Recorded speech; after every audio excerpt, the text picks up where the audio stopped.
let's talk about the game day active. So there's a 53-man roster, the practice squad 12 to 15, how many ever they have there. 48 are active for game days.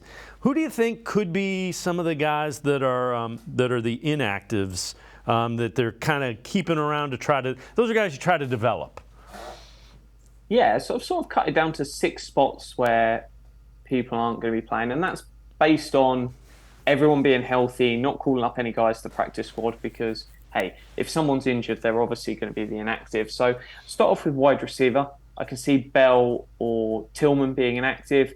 They had 5 on average last season, so there might be odd times where they make one of them inactive because you have your 3 starting wide receivers. Number 4 will get a little bit of play, but 5 and 6 barely play. They're out there as injury cover, so one of them is inactive.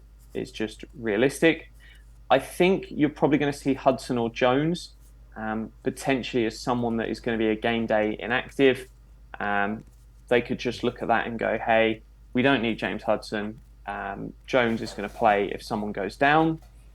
Then someone on the D-line, probably one of the 2 rookies, so either Ika or Maguire, and that's no indication that they're bad, they're the wrong pick. There is just so much talent. If you've got 10 guys there, they only had 8 active on game day last year, so 9's a nice increase, 10 just is a spot you're not going to use. So Ika or Maguire probably going to be inactive. One of the cornerbacks, so most obvious name is our new cornerback that was just signed. Give him 4, 5, 6 weeks to get up to speed before you force him. And probably Ronnie Hickman. So that'd be my 5 as a group. So a wide receiver, a tackle, defensive lineman, a cornerback, and a safety. So expect that to be your sort of group. And you'll see odd weeks where they might do something different due to injury. But that puts you in a nice spot. This roster is loaded. I remember years ago we'd be sat here on cut down day going, is there a starter out there? And Browns fans are arguing over like a 6th or 7th wide receiver, a 3rd tight end. It's a nice spot to be in. Yeah, and you know the big thing was Watkins, and I'm sure you heard it. We got a lot of pushback when we said we didn't think he was going to make the 53-man roster. If you're going to be one of the 4th safety or the 7th or 6th wide receiver, you have to be able to play on special teams so you can bring something to that active 48 on game day.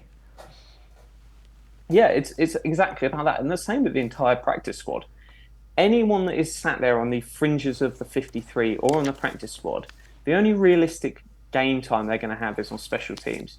They're going to be active, right, you're going out there to play specials. And even like Tillman and Bell, they're only realistically going to play on special teams unless someone gets injured, because you're not benching Marquise Goodwin, Amari Cooper, Elijah Moore, or DPJ. You're not benching any of them to put Cedric Tillman out there. So if they want to get snaps, it's going to come through an injury or it's going to come through special teams. And that's not saying they're bad players. This roster is just so loaded with talent, it's hard to get playing time. And that's the way you want it. The old days of like, hey, this is a 6th round pick. Yeah, he can start. That is long gone for the Cleveland Browns.